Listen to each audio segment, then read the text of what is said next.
संतोष भाई पढ़िए। राम प्रणाम जी का।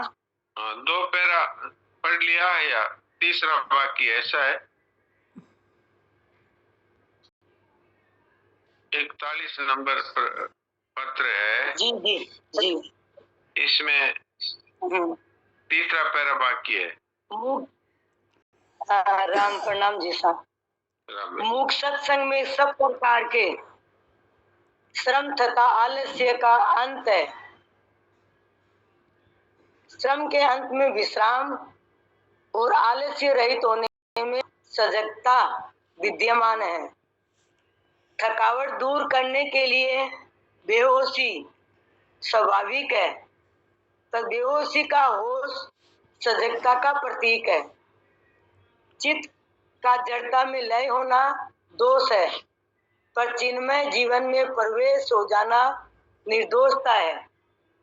चित्त को जड़ता में लय नहीं होना चाहिए, अपितु चेतना में विलीन होना चाहिए, जो अचाह तथा अप्रयत्न होने से ही हो सकता है। पुनः तुमको बहुत बहुत प्यार। ओम आनंद आनंद आनंद। नारायण नारायण।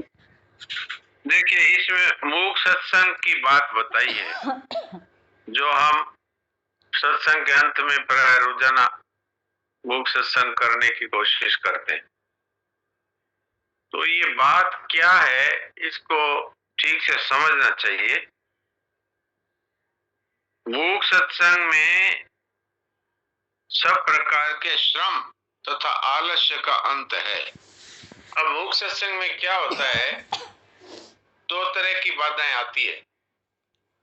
एक तो नींद आने लगती है, तो इसका नाम है आलस्य, ये एक बाधा है। दूसरा होता है, इसमें हम तो विश्राम के लिए मूक सत्संग करते हैं, लेकिन हमारे को मिलता है श्रम। वो कैसे? कोई भी पुराना विचार आया तो हम उसको ये क्यों आया, ये क्यों आया, इसको हटाने की चेष्टा करते हैं। इससे हम श्रमित होते हैं, अर्थात इससे हमें परिश्रम होता है।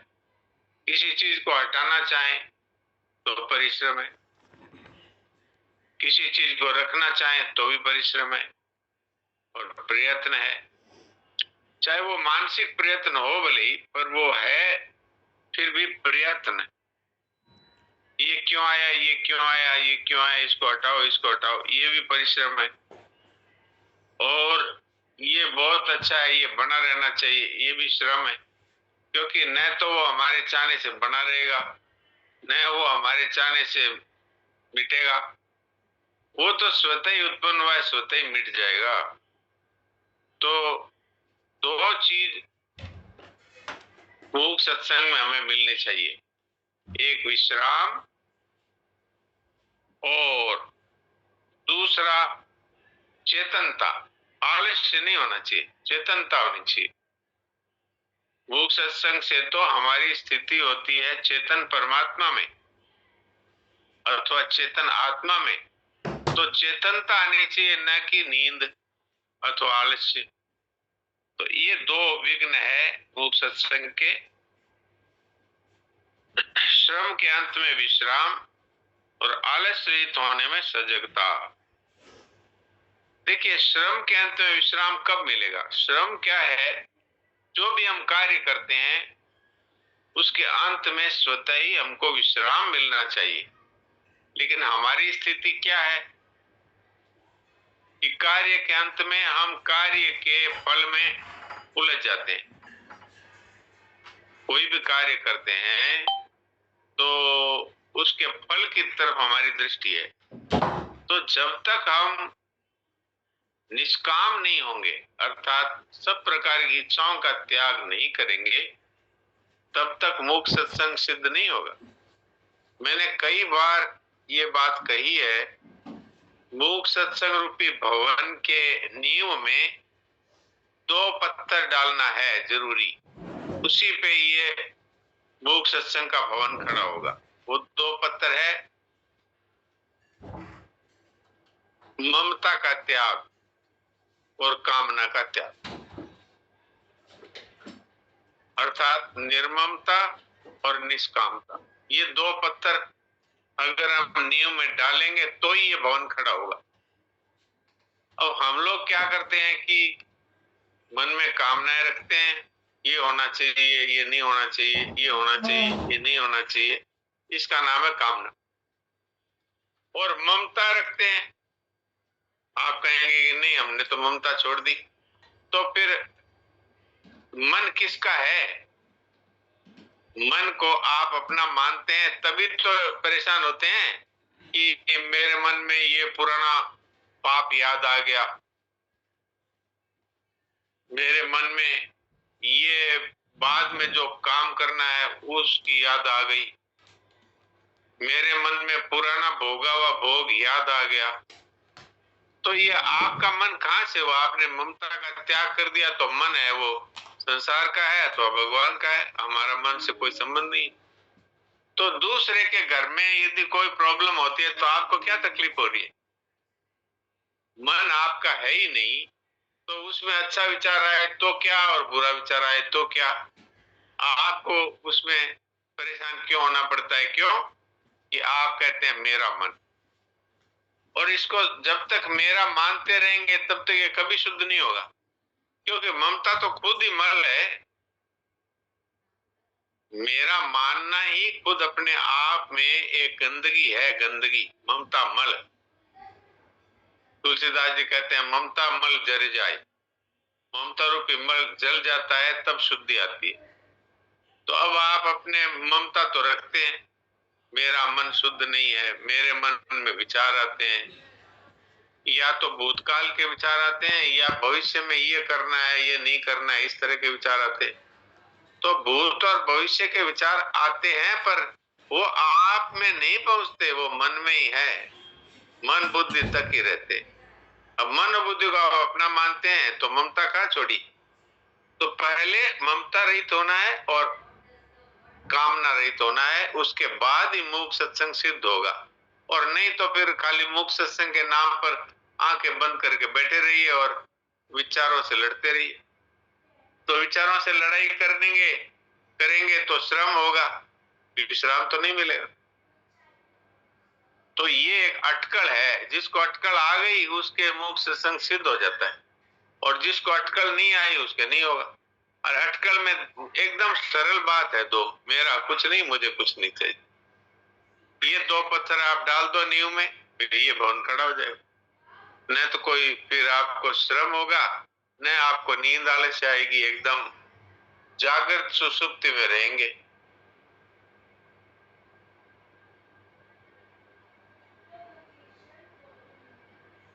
अच्छा, थकावट दूर करने के लिए जो हमें नींद आती है बिना मूक सत्संग के, वो तो एक तरह की बेहोशी है, बेहोशी। लेकिन मूक सत्संग में आलस्य बेहोशी का नामो निशान भी नहीं, उसमें तो केवल चेतनता है, केवल। तो यहाँ पर ये सनातन जी महाराज की वाणी है, थकावट दूर करने के लिए बेहोशी स्वाभाविक है, पर बेहोशी का होश सजगता का प्रतीक है। बेहोशी का होश क्या है कि ये जो बेहोशी अर्थात नींद गहरी आती है, इसमें भी तो अपना होनापन ज्यों का त्यों ही रहता है। ऐसा तो नहीं होता कि गहरी नींद में हमारा अभाव हो गया, ऐसा तो कभी नहीं होता। तभी तो हम जग करके कहते हैं कि आज इतनी गहरी नींद आई तो बहुत आनंद आया, बहुत सुख से सोया। तो वहां पर मन भी नहीं था, बुद्धि भी नहीं थी, सब सो गए थे, लेकिन फिर इसका आनंद का अनुभव किसने किया? तो आनंद का अनुभव करने वाला है वो सदा जागता रहता है। इसलिए शरणानंद जी महाराज कहते हैं कि बेहोशी का होश ये सजगता का प्रतीक है। कितनी गहरी नींद हो जाए तो भी हमारा कभी भी होश गायब नहीं होता। जग करके कहते हैं कि इतनी गहरी नींद आई कुछ भी पता नहीं था, इतनी गहरी नींद आई कि बड़े आनंद से सोया। तो आनंद का अनुभव हुआ और कुछ भी पता नहीं था का पता तो था ही।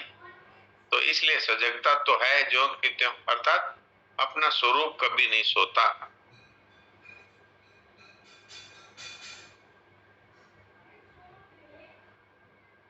जड़ता में लय होना दोष है, पर चिन्मय जीवन में प्रवेश हो जाना निर्दोषता है। तो वास्तव में गहरी नींद में तो सब कुछ जड़ता में लीन हो जाता है, लेकिन जागृत अवस्था में ममता कामना छोड़ दी, अहंकार छोड़ दिया, तो फिर जो सजगता रहती है वो चेतनता का प्रतीक है, क्योंकि फिर स्वरूप ही रहता है, उसमें किसी प्रकार का दोष नहीं होता।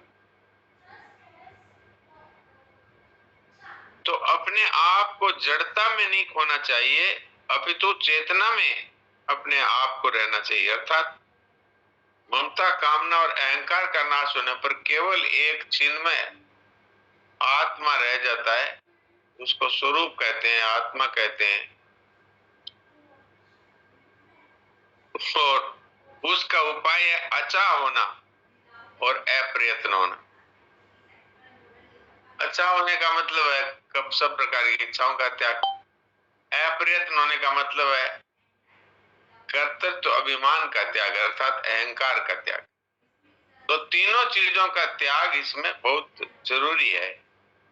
मेरा कुछ नहीं है, मुझे कुछ नहीं चाहिए, मैं कुछ नहीं, तो पीछे जो बचता है वो अपना वास्तविक स्वरूप है, वही परमात्मा का चेतन अंश है। शरीर मन बुद्धि ये सब तो हवा मिट्टी पानी की तरह ही है, पत्थर की तरह है, ये तो जड़ है। आप कह सकते हैं जड़ है तो पत्थर में तो विचार नहीं आते, इसमें विचार क्यों आते हैं? इसको भगवान ने ऐसा बनाया है कि इसमें विचार करने की शक्ति है, बुद्धि है, इसको ऐसा बनाया है कि इसमें विचार करने की शक्ति है। जैसे घड़ी है, ये घड़ी तो समय बताती है ना, तो इसमें ये तो है तो जड़, लेकिन समय बता रही है, क्योंकि इसको इसी तरह का बनाया गया है। ऐसे भगवान ने मन को ऐसा बनाया है कि उससे आप मनन कर सकते हैं, लेकिन उसका अर्थ ये नहीं है कि आप उसको अपना माने। अपना मानेंगे तो आप उसमें होने वाले विकारों से प्रभावित होंगे। मेरे मन में ये विचार आ गया, मेरे मन में ये गंदा विचार आ गया, मेरे मन में ये बहुत अच्छा विचार आ गया, इस तरह से आप मन को अपना मानेंगे तो विचारों से आप सुखी दुखी होते रहेंगे, तो विश्राम नहीं मिलेगा। विश्राम तो उसको मिलता है जिससे कोई मतलब ही नहीं, चाहे सुख है, चाहे दुख है, चाहे मान है, चाहे अपमान है, चाहे निंदा है, चाहे स्तुति है, जो समता में स्थित है। और समता में स्थित कौन है? जिसने ममता का त्याग कर दिया, मन नहीं है मेरा, बुद्धि नहीं है मेरी, अब उसमें कुछ भी होता रहे, अपने क्या मतलब। वास्तव में बात भी यही है, मन बुद्धि और शरीर से हमारा दूर दूर तक कोई संबंध नहीं है, पर हमने इसको मान लिया ये मैं हूं, ये मेरा है, तो मैं हूं तो ये अहंकार हो गया, मेरा है तो ममता हो गई। अब इसके लिए कुछ भी चाहिए, संसार में धन चाहिए, मान चाहिए, सामान चाहिए, तो बस ये कामना हो गई। तो ममता कामना और अहंता में फंसा हुआ मनुष्य जन्मता मरता रहता है। तो उसका एक उपाय है मूक सत्संग। तो मूक सत्संग की अटकल आ जाए तो ये बहुत ही एक सरल साधन है, और अटकल नहीं आए तो खाली जूझते रहो। जैसे कोई किसी को अगर मालूम नहीं हो कि इस घर का जाने का रास्ता कौन सा है, तो वो इधर उधर भटकता रहता है, वही बात है। ऐसे अगर मूक सत्संग का हमको अटकल आ जाए, अगर उसका तरीका आ जाए, तो फिर ये बहुत सरल है। तो आप कहेंगे कि वो तरीका क्या है? तो मैंने जैसा पहले बताया वही है, मेरा कुछ नहीं है, मुझे कुछ नहीं चाहिए, तो अपने आप ही मैं कुछ नहीं का अनुभव हो जाएगा, अर्थात अपने स्वरूप में स्थिति हो जाएगी। अब इसमें अगर किसी का कोई प्रश्न हो तो 4-5 मिनट है, आप लोग प्रश्न कर सकते हैं।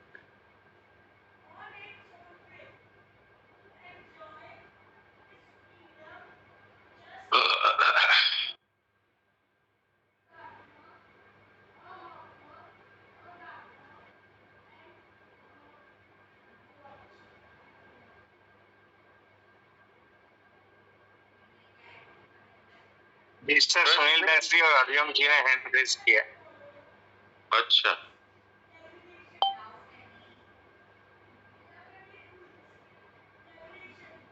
हाँ हरिओम जी बोलिए।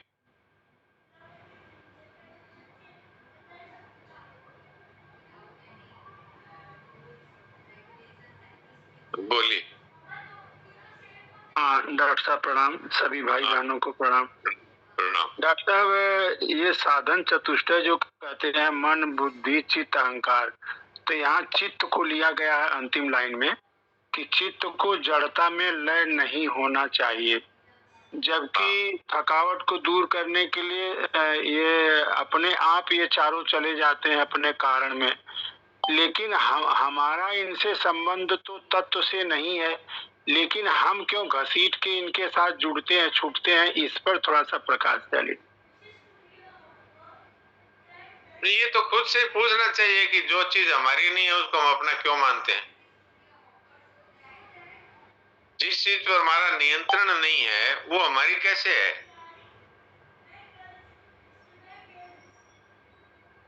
ये तो हम पकड़ में नहीं आता है डॉक्टर साहब कि हमारा नहीं है, लेकिन ये अच्छा ये अपने से जाते हैं आते हैं और हम पता नहीं क्यों इनको अपना मान बैठे हैं।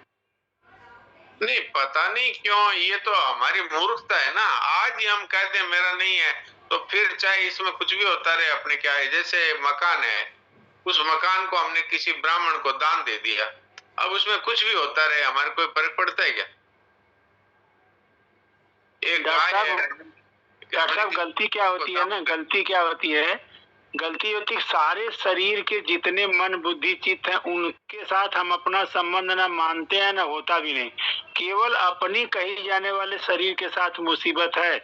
मकान तो बाहर दिखता है, गाय बाहर दिख रही है, ये शरीर के साथ लगे हैं और ये चारों, ये मुसीबत पता नहीं कैसी है, मूर्खता तो मानते हैं। ये बताइए कि शरीर दिखता है उससे तो मैंपन छोड़ दिया क्या। हाथ है, पांव है और आंखें हैं, कान है, जो जो चीज दिख रही है इनसे तो मैंपन छूट गया क्या ना।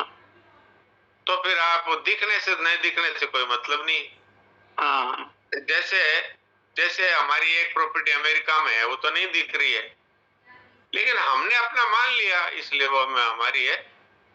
हमने वो चीज देखी नहीं। हमारे एक मित्र ने हमसे पैसे लिए और वहां हमारे लिए एक जमीन खरीदी, हमने देखी भी नहीं, लेकिन हमने कह दिया ये हमारी है। ये तो हमारी मान्यता है, इसमें दिखने नहीं दिखने का कोई प्रश्न नहीं है। आज जो विचार आते हैं वो आपके हाथ पांव में आते हैं क्या। नहीं तो स्वयं में आते हैं। तो मन में विचार आते हैं, मन में विचार आते हैं तो मन जो है वो आपने कह दिया मेरा मन है, इसलिए अब उसके विचारों से आप परेशान हो रहे। जी जी। और महाराज जी कहा करते थे कुत्ते के मन में और मेरे मन में क्या फर्क है। नहीं तो दोनों एक ही है। हाँ तो हमने अपना माना है। आप कहेंगे कि फिर इसको छोड़ने का पता कैसे लगे। पता ऐसे लगे कि इसमें कुछ भी होता रहे हमें मतलब नहीं। इसका मतलब ये है कि हमारा नहीं है।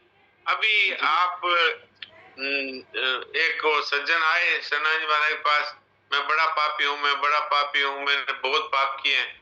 रोता रहा बहुत देर। फिर महाराज जी ने यही पूछा कि पाप अब से पहले भूतकाल में हुए हैं कि अब आप पाप कर रहे हैं। बोले नहीं भूतकाल में हुए। तो भूतकाल में हुए दोषों के आधार पर निर्दोष है वर्तमान, इसको क्यों दोषी मान रहे हैं।